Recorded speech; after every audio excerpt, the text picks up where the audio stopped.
சிறகடிக்கும் ஆசை அடுத்து என்ன நடக்க போகுது? ஒரு பரபரப்பான கட்டத்துக்கு நகர்ந்திருக்கு. ரோகிணி வந்துட்டு கையும் களவுமா மனோஜிடம் சிக்கியிருக்காங்க. ரோகிணியோட உண்மைய வந்துட்டு கண்டறிந்திருக்கார் என்றே சொல்லலாம் மனோஜ்.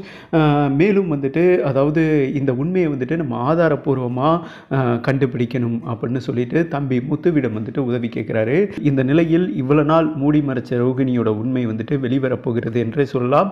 ஏன்னா கணவருக்கு தெரிஞ்சிருச்சுன்னா ஏறத்தாழ வந்துட்டு அவங்க சிக்கன மாதிரி என்று தாங்க சொல்லணும். ஓகே, அப்படி என்ன நடந்தது அதை நம்ம பார்க்குறதுக்கு முன்னாடி மறக்காமல் நம்ம சேனலை சப்ஸ்கிரைப் பண்ணிக்கோங்க. இன்றைக்கி எபிசோடில் அதாவது வந்துட்டு ரோகிணிக்கு ஒரு ஃபோன் வருதுங்க. ரோகிணி ஃபோன்லேருந்து ஒரு கால் வருது, ஓகேவா? அதை வந்துட்டு மனோஜ் எடுக்கிறாரு. எடுக்கும்போது ஏமா இன்னும் நீ வாடகை கொடுக்கலையாம்மா, அதாவது ரோகிணியோட அம்மா கிறிஸ் வாடுறாங்க இல்லையா, அந்த ஹவுஸ் ஓனர் வந்துட்டு வாடகை கேட்குறாங்க. நீங்கள் யார் அப்படி இப்படின்னு கேட்கும்போது சீக்கிரம் வந்து வாடகை கொடுமான்னு கட் பண்ணிடுறாரு. என்னம்மா வாடகை கேட்குறாங்க, நம்ம தான் நம்ம கடைக்கு வாடகை கொடுத்தாச்சே, இவர் யார் உனக்கு ஃபோன் பண்ணது, இவர் யார் வாடகை வந்துட்டு கேட்டுக்கிட்டு இருக்காரு.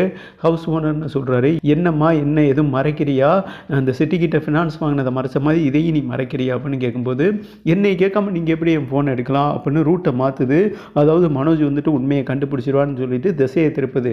என்னை கேட்காம என் அனுமதி இல்லாமல் ஃபோனை எடுத்து பேசலாமா, ஏமா நீ என் பொண்டாட்டி என்ன மூணாவது மனுஷையா, அதனால நான் உரிமையோடு எடுத்து பேசினேன், அவன் யார் எதுக்கு வாடகை கேட்டான் அப்படின்னு துருவி துருவி கேட்கும்போது என்னோட ஃப்ரெண்டு வந்துட்டு 3 மாதமாக வாடகை கொடுக்கல, கொஞ்சம் கஷ்டத்தில் இருக்கா, அவளுக்காக வந்துட்டு நான் வாடகை கொடுத்துக்கிட்டு இருக்கேன், அந்த ஹவுஸ் ஓனர் வந்துட்டு கேட்டிருப்பாருன்னு நினைக்கிறேன் அப்படின்னு ஒரு பிட்டை போடுது.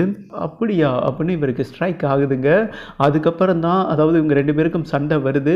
சண்டை வந்ததுக்கப்புறம் மாடிக்கு போயிடுறாருன்னு வைங்களேன். அதாவது மனோஜை மாடிக்கு அனுப்பி விட்டுறாங்க. இதே மாதிரி தான் 3 பேருக்குமே சின்ன சின்ன பிரச்சனை அதே தருணத்தில் நடக்குது.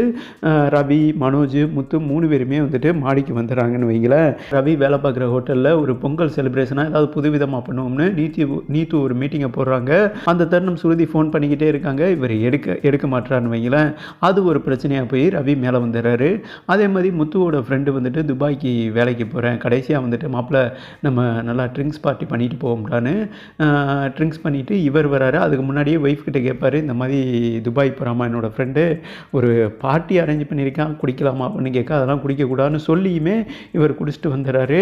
அங்கே ஒரு மிகப்பெரிய ஃபைட் போய் 3 பேரும் இப்படி மேலே வந்துடுறாங்க, ஓகேவா? இந்த சூழல் தான் மனோஜுக்கு உறுத்திக்கிட்டே இருக்குது. அந்த ஆள் யார், வாடகை வந்துட்டு கேட்டிருக்கானே, அந்த தருணம் வந்துட்டு ரோகிணியோட முகபாவனையே சரியில்லையே, ரொம்ப பயந்த மாதிரி இருந்தது, எதையும் மழுப்புற மாதிரி இருக்கே. மேலும் சிட்டிக்கிட்ட வந்துட்டு நமக்கு தெரியாமையே ஃபினான்ஸ் வாங்கினாங்க, எதுக்கு வாங்கினாங்க, ஏன் வாங்கினாங்க, இப்படி அடுத்தடுத்த சந்தேகம் அவர் மனசுக்குள்ளே எழுந்துக்கிட்டே இருக்குது. அப்போ தான் அவருக்கு வந்துட்டு ஸ்ட்ரைக் ஆகுதுங்க. ஏதோ பெரிய விஷயத்தை ரோகிணி நம்மக்கிட்ட மறைக்கிறா, இதை வந்துட்டு நம்ம கண்டுபிடிக்கணும், முத்துக்கிட்ட ஒரு உதவியை கேட்கலான்னு அண்ணனா கேட்குறாருங்க. நீ இப்போ தாண்டா உனக்கு பார்லர்காரி மேலே டவுட் வருது, உன் பொண்டாட்டி மேலே, எனக்கு ஆரம்பத்துலேருந்தே டவுட் இருக்குது, ஏதோ ஒரு பெரிய விஷயத்தை மறைக்கிறாங்க. ஏன்னா மலேசியா தம்பதிகள் வந்தாங்க, அவங்க ஊருக்காரவங்க ஒரு வார்த்தை கூட பேசலடா, அப்பயே அவங்க முகத்தில் மிகப்பெரிய லெவலில் பயம் தென்பட்டதுடா, ஏதோ மறைக்கிறாங்க, கூடிய விரைவில் நானே அந்த உண்மையை உனக்கு கண்டுபிடிச்சி சொல்கிறேன் அப்படின்னு அண்ணன் தம்பியும் பேசிக்கிறாங்க. எனக்குமே வந்துட்டு அந்த ஸ்ட்ரைக் ஆகுது. சரி நீ பார்த்துக்க முத்து அப்படின்னு சொல்கிறாருங்க. இதோட கதை நகர்ந்திருக்கு. இந்த நிலையில் பக்கத்தில் இருக்கிற கணவனுக்கே டவுட் வரும்போது ரோகிணியோட முகத்திரை உண்மை நிலவரம் கூடிய விரைவில் தெரிய போகிறது என்றே சொல்லலாம். மேலும் சிறகடிக்கும் ஆசை சீரியல் அடுத்தடுத்த அப்டேட் தெரிஞ்சுக்க மறக்காமல் நம்ம சேனலை சப்ஸ்கிரைப் பண்ணிக்கோங்க.